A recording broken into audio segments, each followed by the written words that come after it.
Hey, and welcome to episode 67. I'm so excited today for my guest because we're going to talk about sales messaging that actually works to sell your online course. So let's jump into it. Welcome to the Course Creators HQ podcast, helping you navigate the latest techniques for creating and marketing online courses. And now, here is your host, Julie Hood. So today I'm really excited about what we've got going. I've got my course cat here, Marius. Maybe you can even hear him purring in the background. And a couple things. First off, I'm really excited. I'm putting together this amazing special to help you with your course marketing over Thanksgiving week, the Black Friday Cyber Week. So keep your eye out for that. It's going to be amazing and help us sell more courses. And then also, as part of this whole course marketing direction, today's guest is here to help us. And I will tell you, when I first started online, I learned that there's a secret to writing persuasively, and it's probably not the way your English teacher told you to write. So today I brought in Kim Weitkamp, and she's joining us to talk all about it. So let's get into all of her secrets on writing to sell your online course. Hey there, everybody. So glad you are here today because I have one of my very, very favorite copywriters here to help us sell our online courses even easier. And so welcome, Kim Weitkamp. So glad you were here. Thanks for giving me your time today to help all of us sell some more courses. I'm so excited to be here, Julie. We always have such great conversations. We do have a good time. So as you guys probably know, we've been doing stuff for a couple years together now, and I love what Kim has put together for us. But before we dig into all of her deep, dark secrets on copy, I want to have her tell us about what she's got coming up in the next couple weeks, because I'm really excited about this for all of you. So I hope you can attend, because why don't you tell us about your class that you've got coming up, Kim? Absolutely. So I've got this brand new masterclass I've put together because, it's so frustrating, I know, and difficult for people, especially when we're first getting started and we're like doing our own copy and we're doing our own everything and we just don't know what we don't know. And we have no idea like what actually the good stuff is. So I put together a brand new masterclass. It's on swipe copy secrets, right? How to avoid the top copy mistakes that are killing conversions, cash flow, and client retention. Because something to remember, right, is your marketing and, selling your courses and moving people along your funnel and keeping people with you long term, especially as a course creator. It involves all of that. It's not just about making sales, but it's also about keeping your clients happy and keeping your clients so happy they talk to you, to their friends, and all of that involves copy. So I've put together this masterclass on, the top mistakes I see, what Mad Lib marketing is and how to avoid it and why it kills conversions, and a whole bunch of other tips and tricks and behind the scenes secrets that I'll be diving into on, just common mistakes I see that people just aren't aware of, and how to notice them and take them out of your copy so that you can get better conversions. Awesome. So everybody needs to go sign up. It's at coursecreatorshq.com/Kim. Nice, short and sweet there, /Kim. And I love that you're doing this. You're giving us 3 different times that we can come sign up, so it will fit in our schedules. And so thank you for doing that. I want to make sure we put that on the front so everyone was able to go sign up for your masterclass. So now we can get into some of the good secrets to share with everybody. And I will say, back when I started online and I started paying attention to this whole copywriting thing, and I remember thinking, oh, wait, isn't a copyright where you register your book and you get... Are you a lawyer? The answer is no. No. But then as I was studying it way back in the day, I was like, this makes a lot of difference. People who can actually persuade other people by what they write and what they say makes such a difference. And so can you fill us in a little bit on how to make this all work, how we can make our copy, all the words we're using, stand out with everyone? Absolutely. So I love that you gave that background, right? Of like what you thought copywriting was. And it's so funny because I tend to not tell people that, oh, I do copywriting because people don't know what that means. That's Basically, true. what I say is, you know what? I write marketing messaging, or I write the words that put your message in front of the right people at the right time. Right. And that's what copy is. I want everyone listening to remember that the purpose of copy is, it's got a couple of goals, but number one is to put your message out there, and it needs to be talking to the right people. So you have to kind of define that first. So copy is not a scary thing. It doesn't have to be difficult. It is simply you putting your message out into the world. And the way that shows up is what we call copy, but you can just call words, right? It's the words on the page that people are reading so they can understand exactly how you can help them. I like how you're keeping that nice and simple for us. So it's not some complicated, hard to do kind of thing when we're trying to get our courses sold. So what are some of the things you like to tell people if they're sitting down and they're trying to write a sales message or a promotional message? What are some of the things they should be thinking about? Absolutely. So number one with the bullet points, all right, is to start at the end. Now, that might seem counterintuitive to a lot of people because they're like, well, I have to lead them. But the problem is have you ever tried to like book a road trip if you don't know where you're going? Right. It's a little difficult, right? Which of the many highways do I take if I don't know where I want to end up? It's so much more difficult. But a lot of us kind of approach writing our marketing that way. They're like, well, I'm just going to start writing and then I'll figure out where I want them to go. That is not useful. So know where you want people to go next. So when I say where you want people to go next, what that next step is, it means what is the call to action? So no matter what it is that you're creating, right? What is that next step? Where are you leading them? Because once you know where you're leading people, then you can backtrack and kind of plan out, well, what is it that they need to know first? So without fail, a lot of times what I'll see people who've put together a great piece of copy and they don't have a call to action, like none at all, right? Like, okay, great. People don't know what to do next. Or they have a call to action, but they're not really clear on what that means. So, if you want someone to book a call, for example, your goal is to show them why they need to get on the phone with you. Okay. Right? Because at the end is to book a call. And of course, you need to make sure to include the phrase book a call, or click here to book, or click here to schedule, or when you're ready, this is how you take advantage of my offer. Click here. You need to have that phrasing very explicit, very clear in your copy, that, you need that call to action. So whenever writing any kind of copy, and we're talking anything, an email, podcast show notes, social media posts, anything that you do in which you're putting out your message and then you want someone to take action, which, spoilers, everything you put out should encourage someone to take action. You need to know where you want them to go next. Now, remember though, it's not always a sale. A sale is not always the conversion, right? Because if you're reading a blog post, for example, maybe you're not going to sell someone into a $5,000 program off of a blog post, but you are going to sell them into downloading a checklist or joining your email list or signing up for your free workshop. So remember, conversions are simply when somebody takes the action that you want them to take.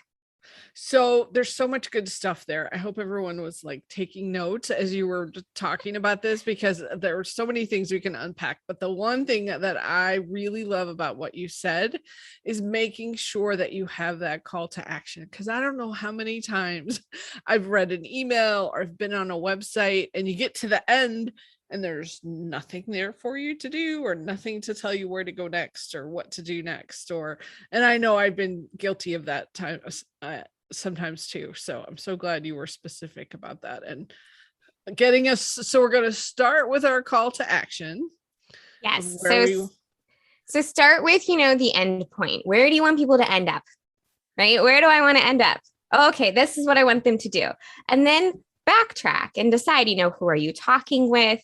What is the journey they need to go on until they're ready to do that? And then what kind of touch points do you need in the in-between? Now, I know that's a really high level view. And I mean, I could host like a week-long event on exactly how to lay out that process. In fact, I have one that does that. But, you know, what's to remember is once you know where you want people to go, then you need to go all the way to the beginning and be like, okay, so where am I putting this message? Right? Where am I putting this message? Gotcha. So do you have some suggestions on how we should start out? Because I think sometimes we know where we want to get to, but I think sometimes that introduction part, that getting started on, especially for sales pages, for courses, do you have some suggestions on how to do that better? Absolutely. So, I mean, there's all kinds of hacks and it just depends on the person writing it. But one of the easiest things for people to do is we get stuck with that blank page, right? We're like, gosh, it's completely empty. I don't know what to do with that. So Yes. a couple of ways that you can kind of overcome the blank page blues. Tripping over my words here. One of the ways you can do it is to not start with a blank page. So, for example, if you've done anything in the past, like you've written something in the past, just have that in front of you. You know, make it a new copy, save as your brand new sales page, and start replacing any words that are no longer relevant for whatever you were selling, but you are starting with something new. Another method that's really great for people is, you know, we want to start with the headline. Like we're so ingrained. Let's start at the beginning, right? I'm going to start with my headline and then I'm going to start with the lead. Or, you know, if you don't know what all those terms mean, I'm going to start with the first thing that, you know, stands out really loud on a sales page. And that's the first thing people see, right? That's your headline. Don't start there. Start with what you know. So the easiest method for a lot of people, especially course creators, because you really know your material, is why not start with writing out the section about how the course is going to go, how people are going to interact with the course, what's going to be included in the course, what kind of content are you going to be covering? If it's a 10-week course and it's delivered live, break it down. What's happening in week 1? What's happening in week 2? What's happening in week 3? So the next time you go to write your copy, you've already got some stuff there. And then you can read what you wrote about, oh yeah, this is what's happening in week 3. And then ask yourself, well, okay, this is what we're covering in week 3. What's the problem people usually have? And that's why we're covering the material in week 3. So now you have your problem. Now you can speak to people who have that problem and tell them, hey, I'm going to help you solve that. And it's like leading down lower into the sales page. So, I mean, I know it's really tempting for a lot of people to stop there, right? They're like, oh, I'm just going to, you know, give a quick overview of what's in my course and that's enough to sell $2,000. Unfortunately, it's not. You know, I'm so glad you said that because I came across a course like that the other day and I was like, this is such a good course, but this is not the way to sell it. And it was a very basic, like, here's what the course is, here's who it helps, and here's what we're going to do. And there was nothing persuasive to it. So how do we get that persuasiveness into what we're doing? So how do you get that persuasiveness? Number one, I do not want you to do what a lot of people, there's this perception in online marketing, right? And it's been spearheaded by somebody who uses the phrase funnel hacking. And that is, well, I'll just steal somebody else's. And then I'll put, you know, I'll change the verbs or I'll change the title and that's all I need to do. And there's a problem with that. Because when you do that, like you can steal saying, hey, I want, you know, this is where I'm going to put my bio and this is where I'm going to put a video. And this is where I'm going to put, you know, another call to action button, right? This is one of the sign up buttons. That is formatting, right? That is structure. But if you steal the words from somebody else, you're breaking the know, like, and trust factor. And people are going to be completely confused when they get into your course and they're like, wait a minute. This doesn't sound like the person who was speaking to me in the marketing, because remember, your marketing is a reflection of working with you, right? If it's a sales page, if it's an email, if it's a blog post, it doesn't matter. It's a reflection of working with you and who you are. So when you steal the words wholesale from somebody else, Well, and I think it's illegal on top of not being. It is. It's absolutely illegal. But some people think, oh, well, if I just change, I change the phrasing here or there, then that's not full plagiarism. It is. It absolutely is. And it is illegal. And you will get a cease and desist letter, and that will not be fun for you or your lawyers. But look at frameworks versus the wholesale copy. Like, oh, this is the place where she put her bio in. This is the place where maybe I'll have a video. Those are fine, right? That's structure. But when you put your actual copy down, it needs to sound like you. So make sure your copy sounds like you. Yes. Well, and I want to pull that apart a little bit, that phrase where you said sounds like you, because so many of us, our only writing instruction was English class. They were teaching us how to write in English. So can you contrast that a little bit for me with when we're trying to write to persuade and convert? Absolutely. So there's the style that I follow is called conversational copywriting.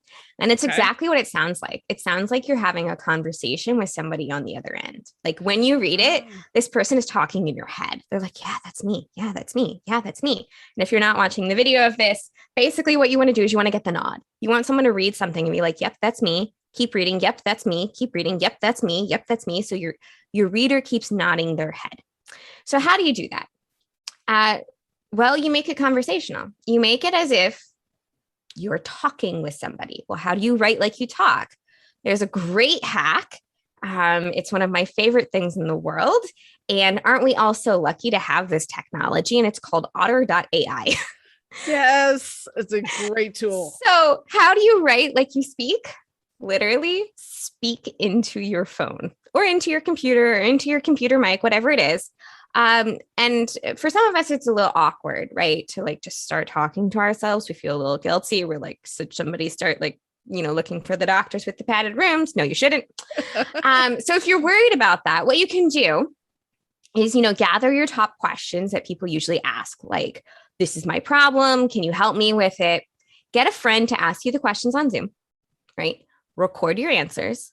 And then go take the transcript from Otter as your rough draft. Now, it's not going to be pretty. You're going to have a lot of ums and you likes and you knows.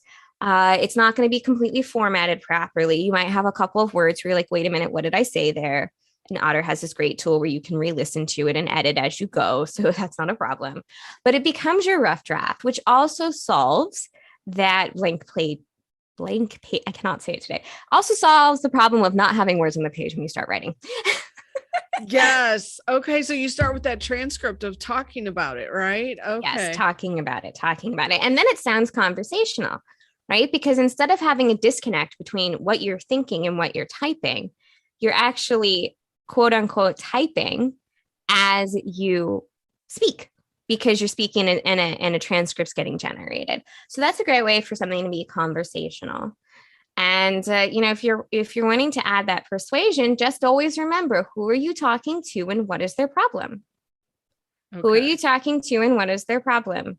You need to know exactly who you're speaking with anytime you go to sit down and write marketing copy. And, what's in it for them, right?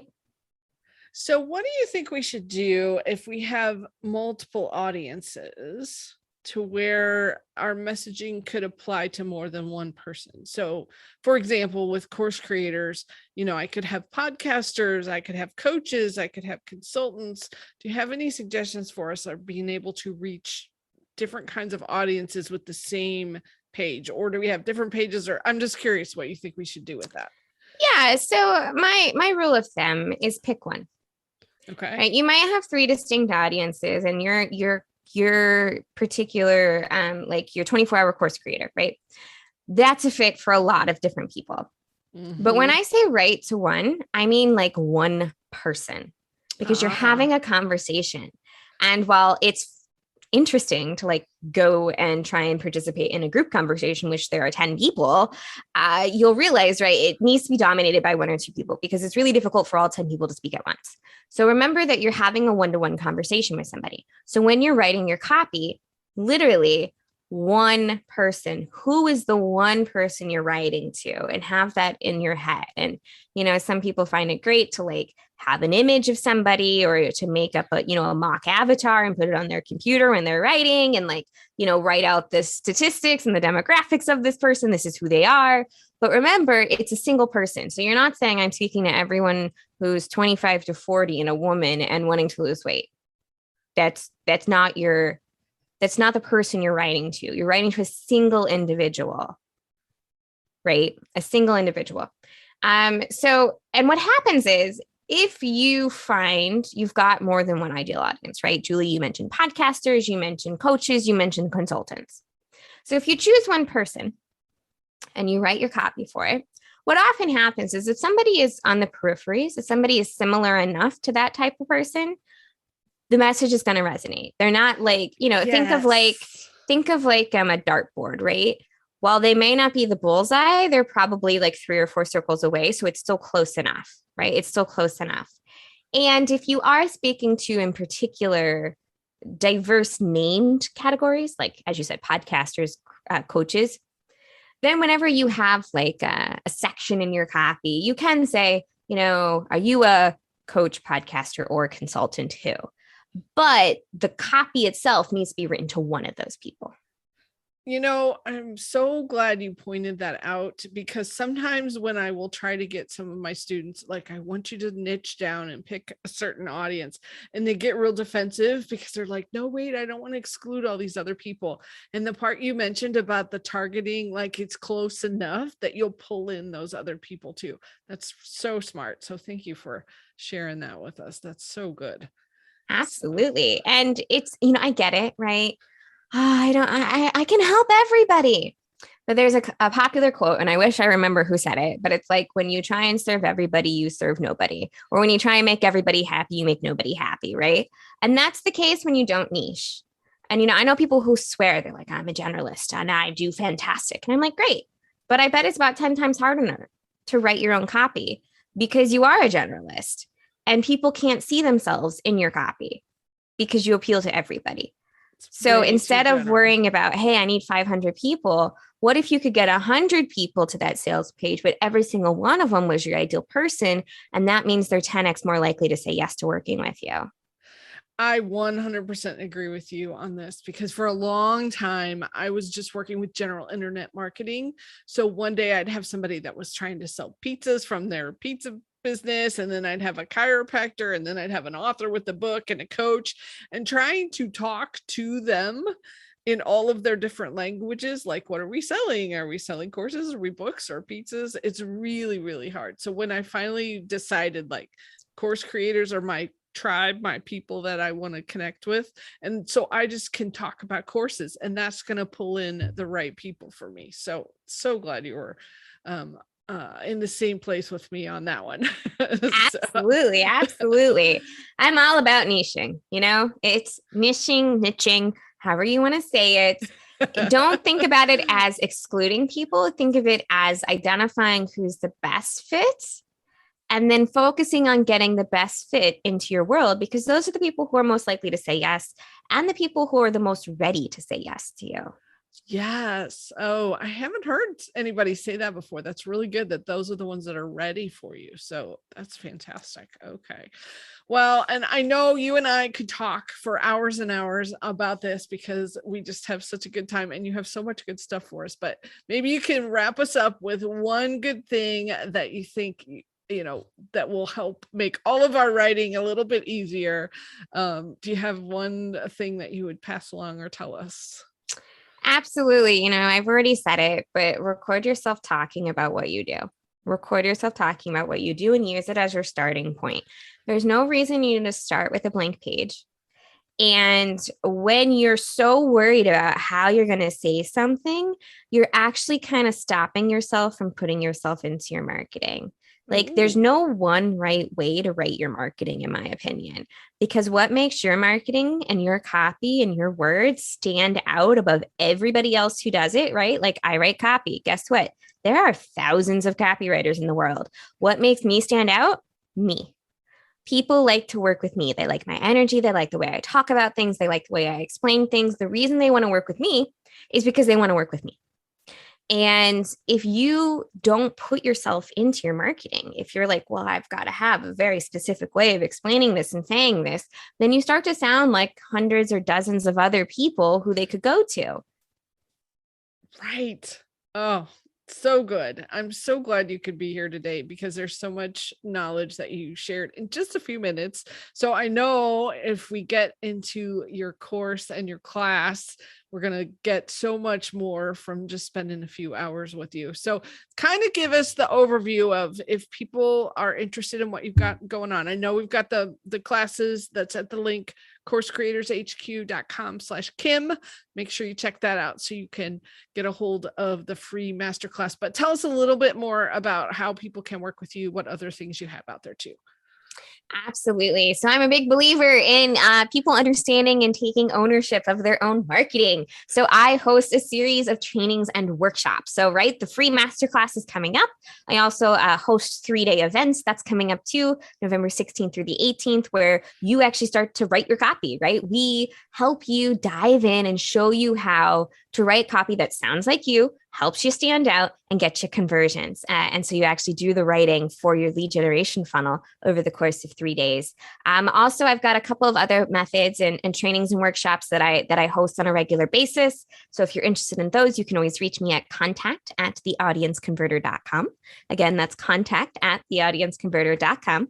And, let me know you heard me on Julie's show. And I love knowing where people came from and putting together great opportunities for people who are in my community.